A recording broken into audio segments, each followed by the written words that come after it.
Kamu menikah denganku karena uang? Atau karena kamu siap menerima aku yang lumpuh? Bagaimana rasanya menikah bukan karena cinta, tapi karena terpaksa. Bayangkan kamu harus menerima lamaran seorang pria kaya yang disebut-sebut lumpuh seumur hidup, demi menyelamatkan ibumu dari hutang dan penderitaan. Semua orang menganggapmu beruntung, tapi tak ada yang tahu setiap malam kamu menangis dalam diam. Dan saat malam pertama tiba, pria yang duduk di kursi roda itu perlahan berdiri di hadapanmu. Apakah ini keajaiban atau ada rahasia besar yang selama ini disembunyikan? Halo semuanya, selamat datang di channel ini. Di sini kami menghadirkan kisah-kisah penuh makna tentang cinta, pengorbanan, dan takdir yang seringkali datang dengan cara tak terduga.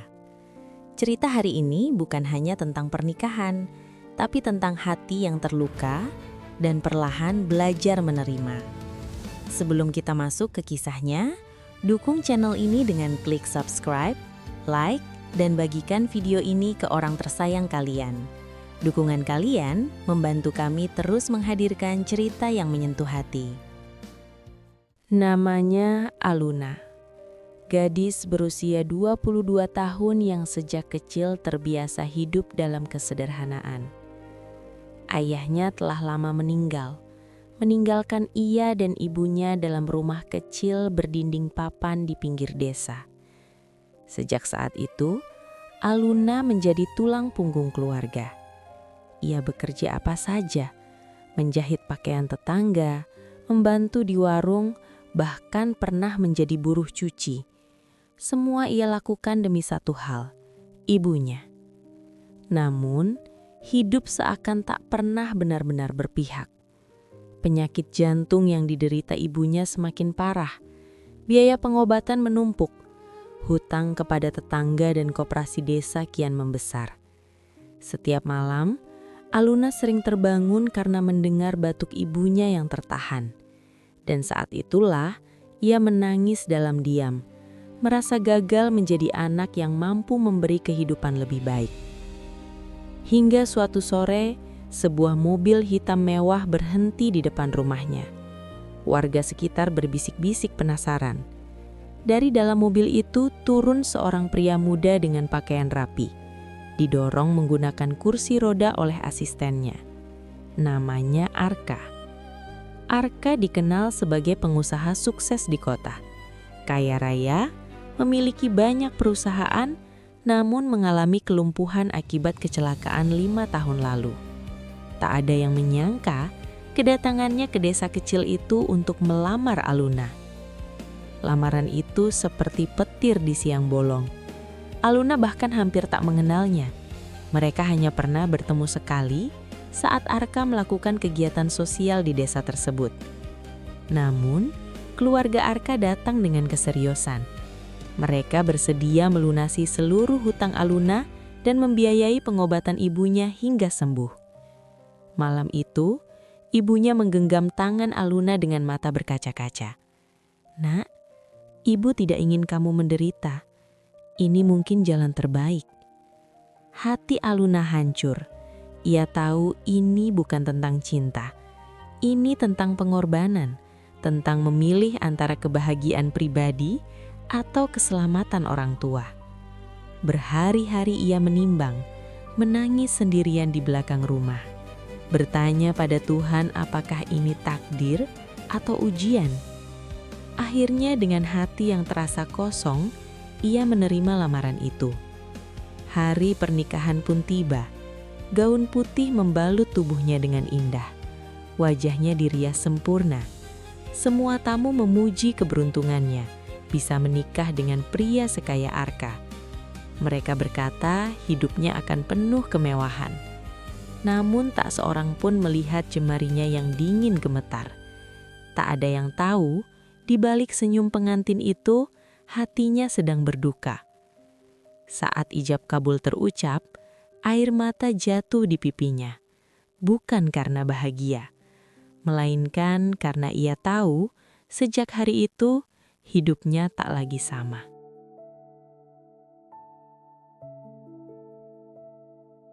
Setelah resmi menjadi istri Arka, Aluna meninggalkan desa kecilnya dan pindah ke rumah megah milik suaminya di kota.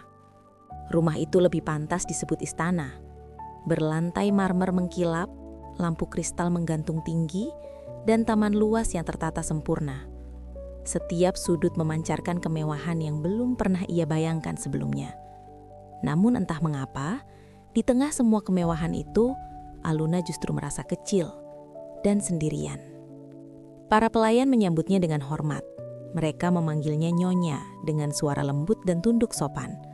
Semua kebutuhannya disiapkan sebelum ia sempat meminta.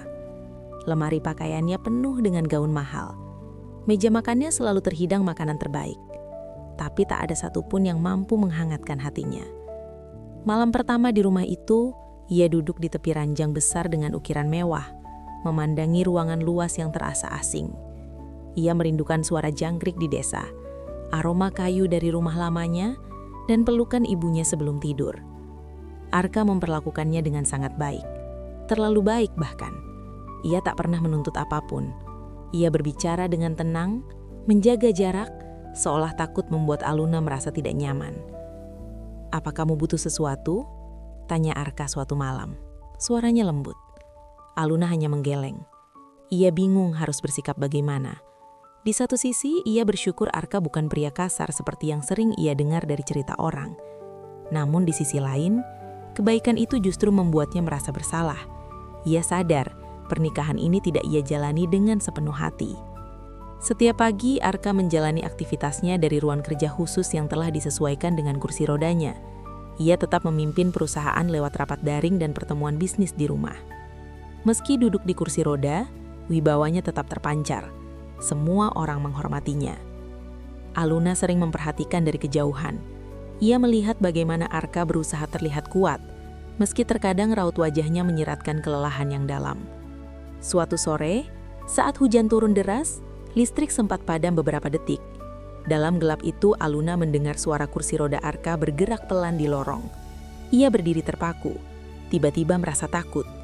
Bukan pada Arka, tapi pada hidup yang belum ia pahami sepenuhnya.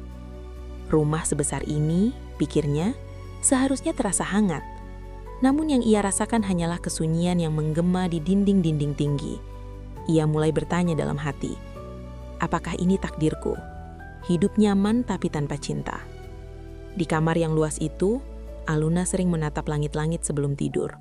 Air matanya kembali jatuh, sama seperti saat ia masih di desa. Bedanya, kini tak ada suara batuk ibunya, tak ada dinding kayu sederhana. Yang ada hanyalah kemewahan dan jarak yang tak kasat mata antara dirinya dan pria yang kini resmi menjadi suaminya. Hari-hari berlalu dalam keheningan yang canggung.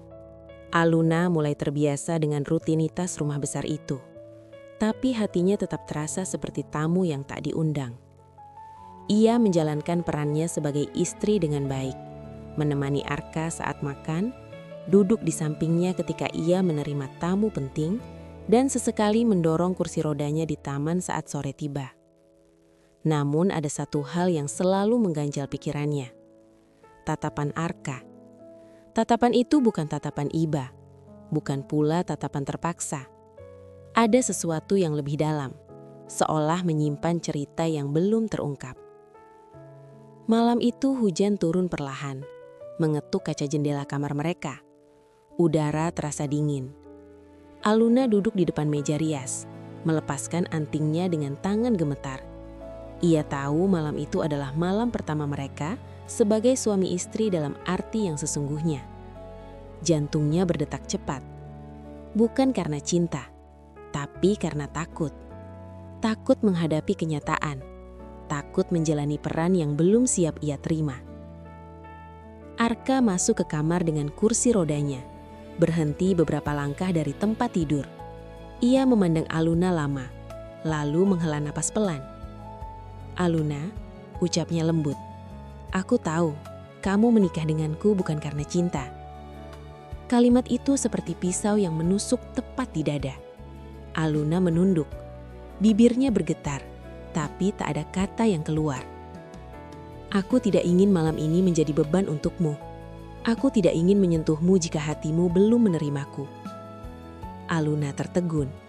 Ia tak menyangka pria yang ia kira hanya memikirkan dirinya sendiri justru begitu menjaga perasaannya. Air matanya mulai menggenang. Namun sebelum ia sempat menjawab, sesuatu terjadi. Arka memegang sisi tempat tidur. Tangannya mencengkeram kuat. Otot di lengannya menegang. Dengan gerakan perlahan, sangat perlahan, ia mengangkat tubuhnya. Aluna membeku.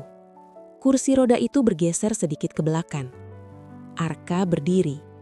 Tidak sempurna, tidak sepenuhnya tegap, tapi jelas ia berdiri di atas kedua kakinya sendiri. Apa? Suara Aluna hampir tak terdengar. Jantungnya seakan berhenti berdetak. Dunia terasa sunyi. Hanya terdengar hujan yang jatuh di luar. Arka menatapnya dengan mata berkaca-kaca. Tubuhnya sedikit bergemetar menahan beban, tapi ia tetap berdiri. Aku tidak sepenuhnya lumpuh, katanya lirih. Aluna mundur selangkah bukan karena takut, tapi karena tak mampu mencerna kenyataan di hadapannya. Selama ini, ia percaya suaminya tak akan pernah bisa berjalan lagi. Lalu apa arti semua ini? Mengapa rahasia sebesar ini disembunyikan? Di antara suara hujan dan napas yang memburu, malam itu berubah menjadi titik balik yang tak pernah Aluna bayangkan. Tubuh Arka masih sedikit gemetar saat berdiri. Ia perlahan kembali duduk di tepi tempat tidur. Napasnya terdengar berat. Aluna masih terpaku di tempatnya. Pikirannya kacau. Perasaan kaget, bingung, marah, dan lega bercampur menjadi satu. Kamu bisa berdiri? Suara Aluna bergetar. Kenapa selama ini kamu membiarkanku percaya kalau kamu lumpuh total? Arka menunduk. Untuk pertama kalinya, pria yang selalu terlihat tenang dan berwibawa itu tampak rapuh. Kecelakaan itu memang menghancurkan hidupku, ucapnya pelan. Aku sempat divonis tidak akan bisa berjalan lagi. Berbulan-bulan aku hanya terbaring.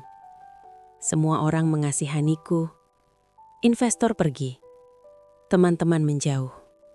Ia mengangkat wajahnya, menatap Aluna dengan mata yang basah. Tapi dokter tidak pernah benar-benar mengatakan aku tidak punya harapan. Mereka bilang ada kemungkinan sembuh dengan terapi panjang dan rasa sakit yang tidak sedikit. Aluna terdiam, mencoba memahami. Lalu, kenapa kamu tetap memakai kursi roda? Tanyanya lirih. Arka tersenyum pahit. Karena dunia memperlakukanku berbeda saat aku dianggap lemah. Dan dari situ aku belajar siapa yang benar-benar tulus. Kata-kata itu membuat dada Aluna terasa sesak. Aku mengenalmu saat acara sosial di desamu. Kamu satu-satunya yang tidak menatapku dengan iba. Kamu berbicara padaku seperti aku pria biasa. Kamu tersenyum tanpa rasa kasihan. Air mata mulai jatuh dari mata Aluna. Aku jatuh hati saat itu. Suara Arka hampir pecah. Tapi aku tahu keluargamu sedang kesulitan. Aku tahu ibumu sakit. Dan kamu terhimpit hutang. Aku takut jika aku datang sebagai pria yang hampir sembuh, kamu akan merasa aku membeli hatimu. Aluna menggeleng pelan. Hatinya mulai runtuh. Aku meminta orang tuamu merahasiakan perkembangan kondisiku. Bukan untuk menipumu, tapi karena aku ingin kamu bebas memilih. Jika kamu menolak, aku akan tetap membantu biaya ibumu tanpa syarat. Dunia Aluna seperti berhenti berputar. Selama ini, ia merasa dirinya yang paling terpaksa, paling menderita, paling menjadi korban keadaan. Padahal pria di hadapannya diam-diam memikul rasa takut yang jauh lebih besar. Takut dicintai karena uangnya, takut ditinggalkan karena kelemahannya. Aku berlatih berdiri setiap hari saat kamu tidak melihat. Aku ingin suatu hari berdiri di hadapanmu, bukan sebagai pria lumpuh yang kamu kasihani, tapi sebagai suami yang pantas. Tangis Aluna pecah. Bukan tangis kemarahan, tapi tangis penyesalan. Ia menyadari betapa sempit cara pandangnya selama ini. Ia tidak pernah mencoba mengenal hati Arka. Ia hanya sibuk meratapi nasibnya sendiri. Arka menatapnya penuh harap, lalu berkata dengan suara paling lembut yang pernah ia dengar. Jika setelah mengetahui semua ini kamu merasa dikhianati, jika kamu ingin pergi, aku akan melepaskanmu. Aku tidak ingin kamu tinggal karena rasa terpaksa. Kalimat itu seperti menghancurkan pertahanan terakhir di hati Aluna. Untuk pertama kalinya, ia melihat bukan pria kaya di hadapannya. Bukan pria lumpuh, melainkan seorang lelaki yang mencintainya dengan diam-diam dan tulus. Ruangan itu terasa hening setelah kalimat Arka terucap. Hanya suara hujan yang masih setia turun di luar jendela, seakan menjadi saksi dari dua hati yang sedang berjuang memahami satu sama lain. Aluna berdiri terpaku beberapa detik. Dadanya naik turun menahan sesak. Ia menatap Arka yang masih duduk dengan wajah pasrah, seolah benar-benar siap kehilangan perempuan yang baru saja sah menjadi istrinya. Aku tidak pernah ingin kamu merasa terjebak, ucap Arka pelan. Jika kamu memilih pergi, aku akan tetap membiayai pengobatan ibumu. Itu janjiku.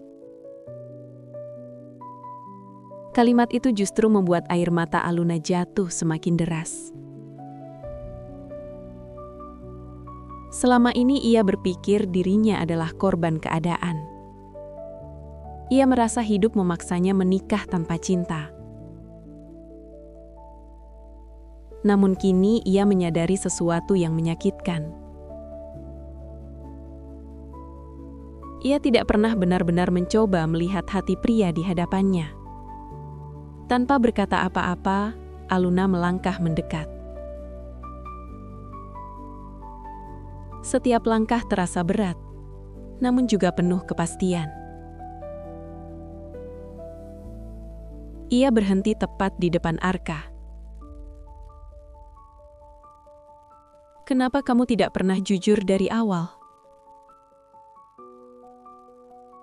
Tanyanya dengan suara parau. Arka tersenyum tipis. Karena aku takut, jika aku terlihat kuat, kamu akan merasa aku tidak membutuhkanmu. Aku ingin kamu melihatku sebagai manusia yang sama-sama rapuh. Tangis Aluna pecah. Ia tak lagi mampu menahan perasaannya. Dengan refleks, ia memeluk Arka erat. Pelukan itu berbeda, bukan pelukan kewajiban, bukan pelukan terpaksa. Untuk pertama kalinya, itu adalah pelukan yang lahir dari hati. Aku yang seharusnya minta maaf, bisik Aluna di bahunya. Aku terlalu sibuk merasa menderita sampai tidak melihat perjuanganmu. Arka terdiam, lalu perlahan membalas pelukannya. Tangannya yang hangat menghapus jarak yang selama ini ada di antara mereka. Malam itu tidak menjadi malam yang dipenuhi tuntutan. Tidak ada paksaan, tidak ada keharusan. Yang ada hanyalah dua insan yang akhirnya membuka hati dan kejujuran. Hari-hari setelahnya berubah perlahan. Aluna mulai menemani Arka menjalani terapi secara terbuka. Ia berdiri di sampingnya saat Arka belajar melangkah tanpa bantuan. Setiap satu langkah kecil yang berhasil diambil Arka, Aluna tersenyum bangga, seolah itu adalah pencapaian terbesar di dunia. Kadang, Arka terjatuh. Kadang ia frustrasi, tapi kini ia tidak lagi sendiri. Aluna selalu menggenggam tangannya dan berkata, kita jalani bersama. Dan untuk pertama kalinya, sejak pernikahan itu terjadi, rumah besar tersebut terasa hangat.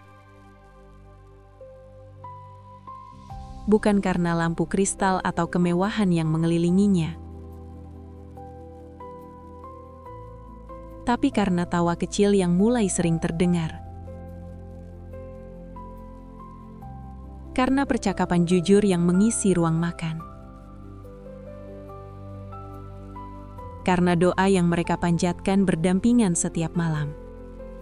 Beberapa bulan kemudian, Arka benar-benar mampu berjalan tanpa kursi roda, meski belum sempurna. Saat ia melangkah di taman rumah mereka tanpa bantuan, Aluna menangis.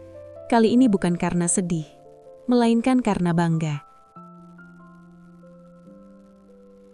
Ia menyadari satu hal penting. Cinta tidak selalu datang di awal.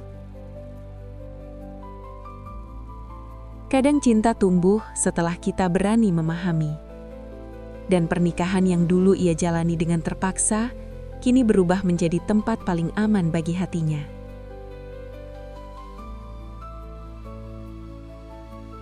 Kisah ini mengajarkan kita bahwa tidak semua yang terlihat menyakitkan adalah akhir dari kebahagiaan.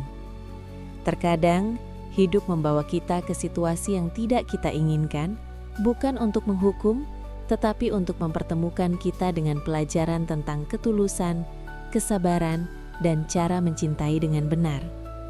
Aluna belajar bahwa prasangka bisa menutup mata hati. Arka mengajarkan bahwa cinta sejati tidak memaksa, tidak menuntut, dan tidak mengikat dengan rasa kasihan. Cinta sejati memberi ruang untuk memilih dan tetap bertahan meski bisa saja pergi. Jika saat ini kamu sedang menjalani sesuatu yang terasa berat, mungkin bukan keadaannya yang salah. Mungkin kamu hanya belum melihat keseluruhan ceritanya. Terima kasih sudah menonton dan merasakan kisah ini sampai akhir. Jika cerita ini menyentuh hati kalian, jangan lupa like, subscribe, dan bagikan kepada orang yang kalian sayangi. Sampai jumpa di kisah mengharukan berikutnya.